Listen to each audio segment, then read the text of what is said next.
Gopog sabaw ng malunggay mga idol. For today's video guys, kain tayo. Walang intro, kain tayo. Let's go mga idol! Ano mo nagkagaling niya? Ugma ko daw. Ma? No, there are size. Kain mga idol. 25 kilo. Kilo. So yun nga. Pusar ka malita. No. Kankere. Okay. Nakuha ng 25 eh. Ang kiri, 7 kilo na. Napakasarap yung sabaw na nilagang dahon ng malunggay mga idol. Yan o, napakasarap.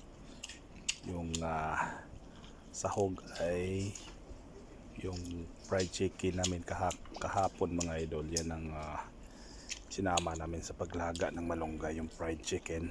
At saka di mawawala dyan yung pritong isda. At saka yung may chop suey.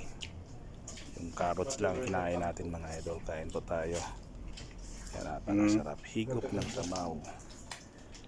Yan, ganado talaga tayo kumain mga idol pag mayroong kasamang sabaw. Yan, napakasarap.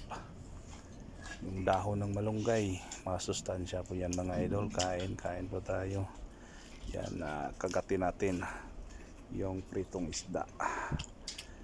Yan, bawal po yun sa mga bata ha, yung makain ng may tinik. Ay para lang yan sa mga mga expert na kumakain ng tinik. Yan, napakasarap yung dahon ng malunggay. Lemon is life mga idol. Kain tayo. Yan, may pritong isda at saka nilagang malunggay. Yan, maraming salamat sa yung mga suporta mga idol sa aking mga simple vlog. Yan, binoise over lang natin ito mga idol kasi hirap magsalita pag nakanguya. Yan, sarap ng kain ni Publing Lamon. Ganado pag mayroong kasamang sabaw. Kahit anong sabaw na mga kaibigan, ay masarap po yan.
Ubos mga idol. Thank you for watching.